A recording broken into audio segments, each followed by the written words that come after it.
Don't Let Them Bury My Story, Queen Mother Viola Ford Fletcher. A paragon of Greenwood longevity. It is with profound sorrow that we announce the passing of Queen Mother Viola Ford Fletcher, the oldest living survivor of the 1921 Tulsa Race Massacre. The Queen Mother departed this life at the remarkable age of 111 on Monday, November 24, 2025, as confirmed to blackwallstreet.org by her grandson, Ike Howard. She had a beautiful smile on her face, stated Dr. Michael Carter, Sr., global leader of the Black Wall Street movement. We are at a complete and immeasurable loss for words at the transition of Queen Mother Viola. Dr. Carter further affirmed that Black Wall Street USA will establish the Viola Ford Fletcher Lifetime Recognition Award, honoring exceptional longevity, spiritual devotion, and steadfast service to God and country. Queen Mother Fletcher's extraordinary life, indomitable resilience, and unwavering dedication to historical truth and collective remembrance constitute an enduring legacy, one that reverberates through Tulsa, the global Black Wall Street community, and the wider world. We reverently honor her memory and hold her family, loved ones, and all who were inspired by her luminous spirit in our deepest thoughts and prayers. You can send condolences, well wishes and prayers to the family, Queen Mother Viola at blackwallstreet.org. As of November 24, 2025, the longest living survivor of the Greenwood Tulsa Massacre is Mother Lessie Benningfield Randle. Don't Let Them Bury My Story, the oldest living survivor of the Tulsa Massacre, in her own words, Viola Ford Fletcher and her grandson Ike Howard. Viola Ford Fletcher, affectionately known as Queen Mother Fletcher, was the oldest known living survivor of the Tulsa Race Massacre. She stood as a remarkable testament to resilience, courage, and the enduring pursuit of justice. Born on May 10, 1914, in Comanche, Oklahoma, Fletcher's life encapsulates over a century of trials, systemic injustice, and a relentless commitment to advocacy. As a supercentenarian, her lived experience spans monumental historical events, including the devastation of her childhood community, the flourishing Greenwood district, known as Black Wall Street. The 1921 Tulsa Race Massacre remains one of the most horrific incidents of racial violence in American history. A thriving black community was decimated by a violent white mob, resulting in the loss of hundreds of lives, the destruction of property, and the obliteration of generational wealth. Fletcher, just 7 years old at the time, was thrust into chaos as her family fled their burning neighborhood with nothing but the clothes on their backs.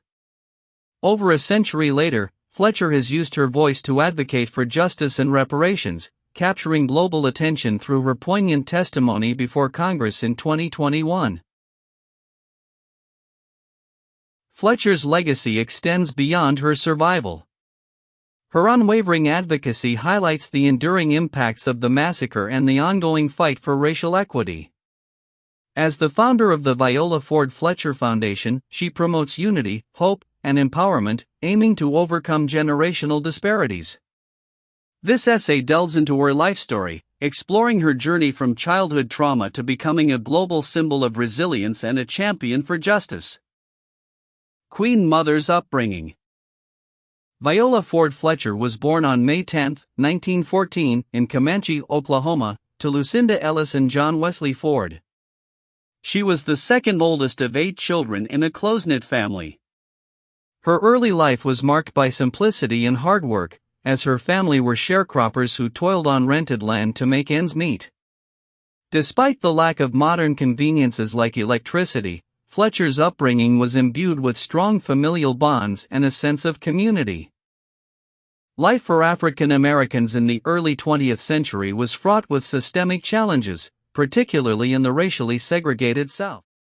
For the Ford family, sharecropping offered little opportunity for advancement, and they eventually moved to Tulsa, Oklahoma, seeking better prospects.